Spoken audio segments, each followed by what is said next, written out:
La majorité des viols exercés sur les mineurs se passent dans leur environnement immédiat et ces viols le plus souvent sont de nature incestueuse, c'est-à-dire exercés par un parent de la victime. Ça peut être le papa, l'oncle, le cousin ou bien le frère.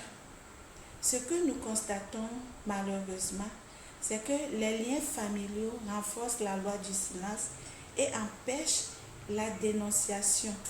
Les liens familiaux contraignent les victimes et leurs proches à se taire. Prenons l'exemple de cette fillette de 8 ans qui vient voir sa maman et lui dire: Maman, tu sais, tonton a l'habitude de me toucher d'une manière que je n'apprécie pas. Maman, quand tu n'es pas à la maison, tonton cherche souvent à mettre son zizi dans mon kiki. Mais pensant à l'intérêt de la famille, la maman ne prend pas soin d'écouter l'enfant jusqu'à la fin. La maman ne prête pas attention à ce que sa fillette lui dit. Et comme réponse, elle réprimande la fille. Et oui, voilà, regarde-moi cette fille gâtée, regarde-moi cette fillette. Et toi, tu as quel âge? Toi, une si petite fille, ne viens pas gâcher ma famille. Et oui, elle est petite, elle ne peut pas s'inventer ces choses.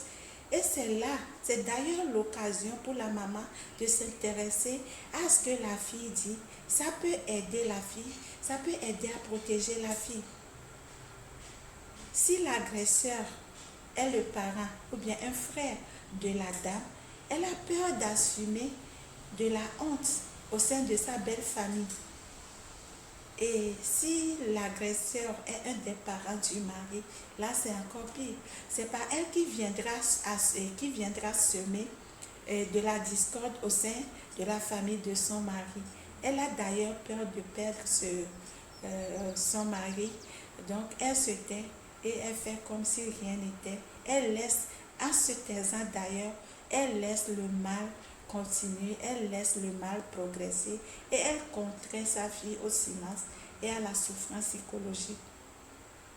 Vous savez, dans la mesure ou bien dans les cas où on arrive à dénoncer cet agresseur qui est encore un membre de la famille, on oublie le mal que la fille a subi, on oublie le viol que la fille a subi.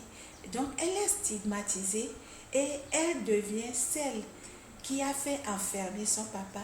Elle devient la vilaine fille qui a fait arrêter son frère. Il y a plusieurs facteurs qui contraignent les victimes et leurs proches à se taire. D'abord, il y a les liens familiaux. Il y a la peur du candidat, la stigmatisation sociale. Il y a la peur même de l'agresseur. Si l'agresseur n'est pas arrêté, est-ce qu'il ne va pas me faire du mal? Et d'ailleurs, les agresseurs ont l'habitude de faire du chantage aux victimes. Mais ce n'est pas ce qui va arrêter la dénonciation. Dénoncer le viol, c'est protéger les autres. Vous protégez d'ailleurs et protéger les autres. Ça dissuade les futurs agresseurs. Ça dissuade d'autres personnes qui souhaitent se lancer dans cette lignée, dans cette optique. Et ça encourage d'autres victimes à dénoncer, à parler pour se guérir. Et ça encourage les survivantes et à agir contre le mal, à agir contre le viol et les violences en général.